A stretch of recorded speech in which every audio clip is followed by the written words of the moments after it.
Hey everyone, we are going to talk about reward systems today. There's a few going on in the club, and I just want to share some thoughts and ideas about those. So if you are struggling or maybe your system isn't working the way you hoped, this can maybe give you some more ideas.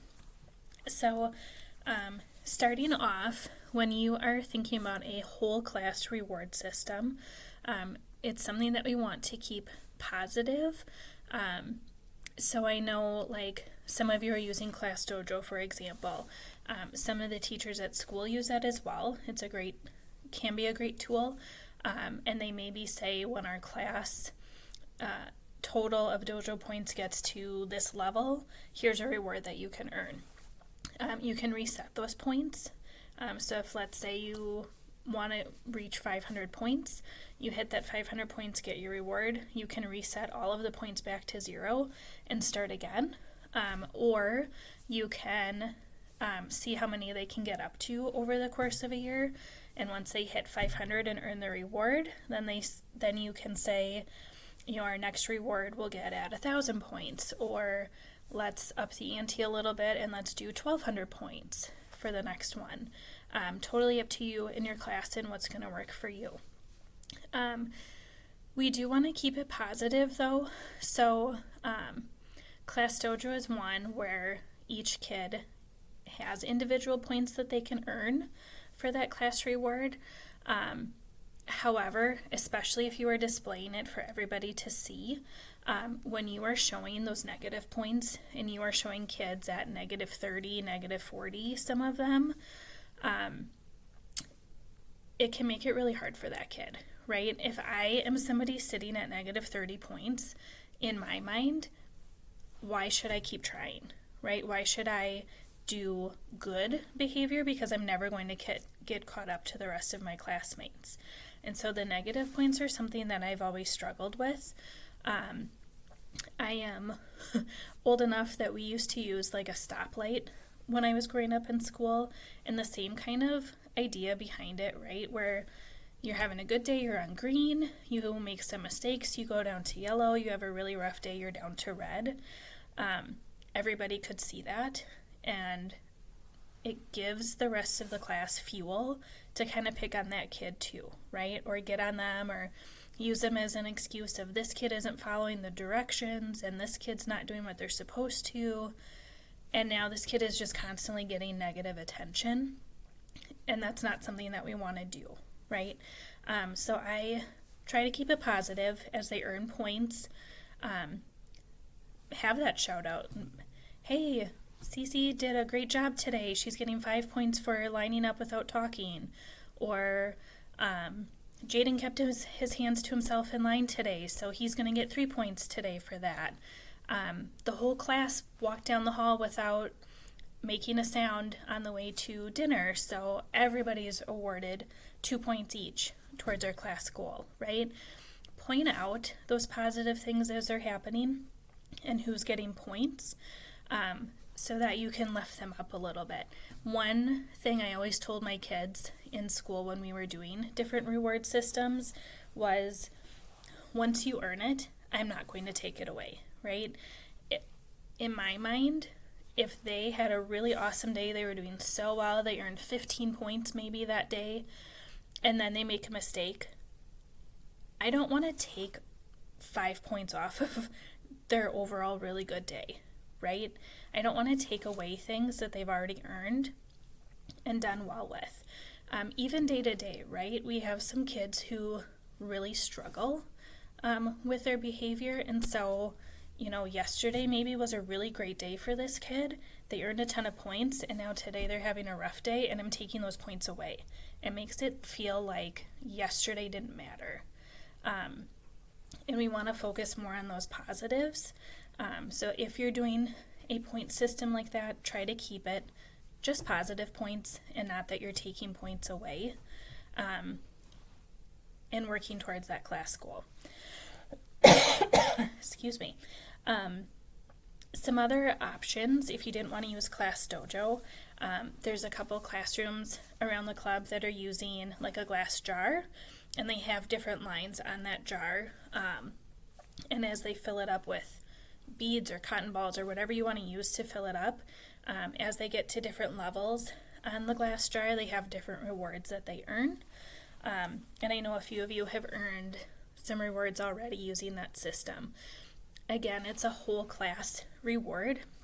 So if you're going to do a jar or something where you're working towards, you want that reward system visible to kids so they can see where they're at with their goal, and they can see you when you're adding positive things to it. And again, same thing as I said before, if you're adding positive points and positive things to that jar, try to point it out, right? There's times if they're working really quietly and they are doing what they're supposed to as a whole group, I would quietly go over and add to my jar without saying anything. But having it in the center of class, somewhere where it's visible, the kids are going to see you adding things to it.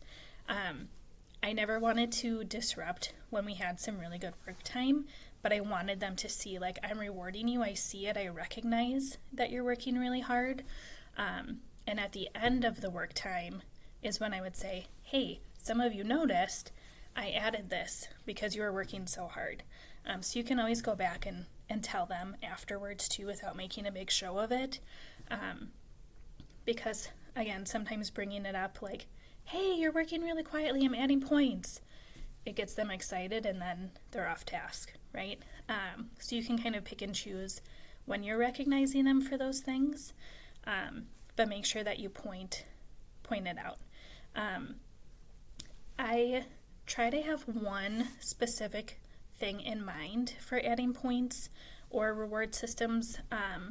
So if your group has really struggled walking quietly in the hall, right? I remind them every time we leave the room, hey, this is what we're working towards. Here's what we need to practice. If we can get from point A to point B in the hall without noise, you're going to earn this many points, right?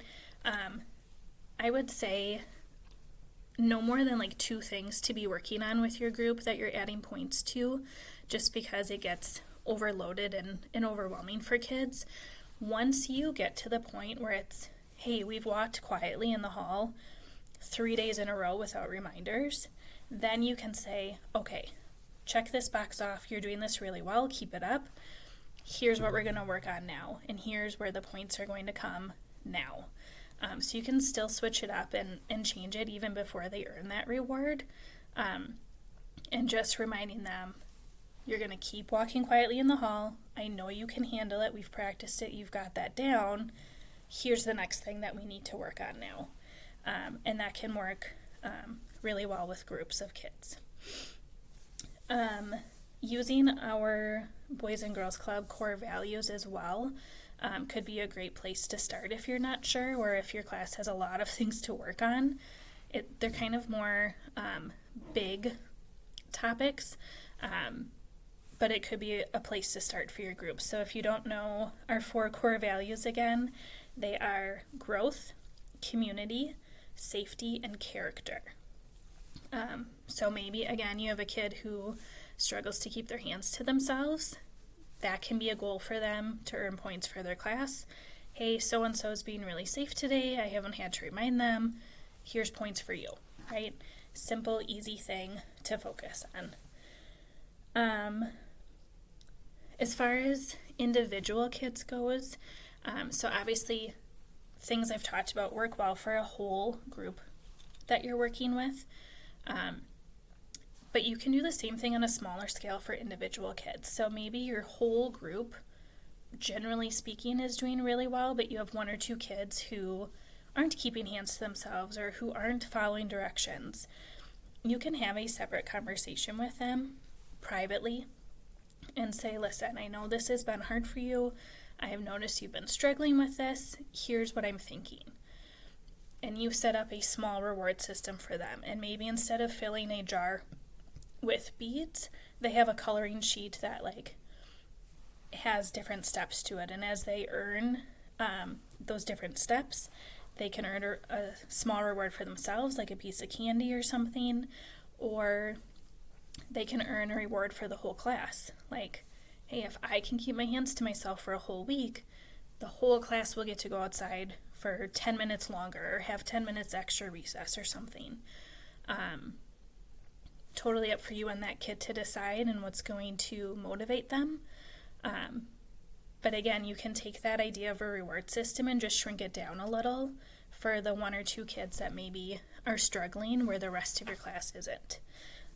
And that can help pinpoint those specific skills that 1 or 2 kids need to work on. And that way you're not having those conversations daily with the whole class. It could be just 1-on-1 or 2-on-1, however many kids that it might be for.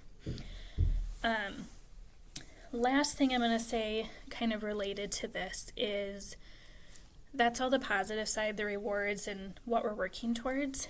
But there's going to be times where, because they're kids and they're growing, they're learning how to push boundaries and where those boundaries are. There's going to be times where we need to have some punishments, right? Or some consequences related to their behavior. Number 1, I would say, if a kid is consistently doing the same things over and over and over again, just talking to them or calling out their name in class is not going to help. They're going to tune you out. They're going to ignore you. Nothing's going to change. If you remove them from the situation, bring them into the hall and have a private conversation, that's going to do way more for that relationship that you're building with that kid. And they're not going to feel singled out or called out, right? We have some kids with ADHD or some impulse control things, and when you call them out in class and everybody can hear and see, that can make it worse. And I'm not giving them excuses. We have to hold them accountable. But pulling them out into the hall and having a private conversation can make a world of difference. You're respecting them more. You're keeping their dignity intact, having a private conversation versus having that conversation in front of the whole class. There's times, don't get me wrong, if a kid is endangering safety or is over the top, right, you're going to snap sometimes and you are going to need to raise your voice at times. But when you're having more of that conversation with just 1 or 2 kids, do it privately. Any punishment or consequence that you think the student needs to have based on their behavior should fit the crime, right? I've heard a lot of times like, oh, you're not following directions, you're not doing this, you're not doing that, so you're not going to get gym time, or you're going to sit out and watch everybody else. Depending on the situation, that might not be what's best for that kid, right? If they are bouncing off the walls, if they are having a hard time focusing and concentrating, taking away their recess time is only going to make things worse, right? So think about what some of those consequences could be. We talked about voice and choice that kids have in a previous video. So maybe one of those consequences is you don't get a choice in who you work with or where you sit or things like that for the day because of your behavior. Ashley and I can certainly help out with some of those things, but when you call and have us talk to them, number 1, just talking to them isn't always helpful. It doesn't always sink in when it's one of us instead of you having that conversation. But number 2, like, just having a conversation isn't always the best consequence either, right? Sometimes they need something bigger or more to understand that their behavior needs to change, right? If you continue to let them walk all over you or continue to run around the classroom and not listen without removing them or without having a private conversation, they're going to continue doing it. So just something to think about. If you need more ideas for reward systems or prizes, things like that, let me know. I like to think of things that don't cost money, especially in the nonprofit or school world. We don't have a ton of money to just throw around for things, but there's pretty easy, cheap types of rewards that we could look at too. So just let me know, okay? Keep it positive, keep it friendly, and and continue to build those relationships with kids, and that'll take you a long way. Thanks.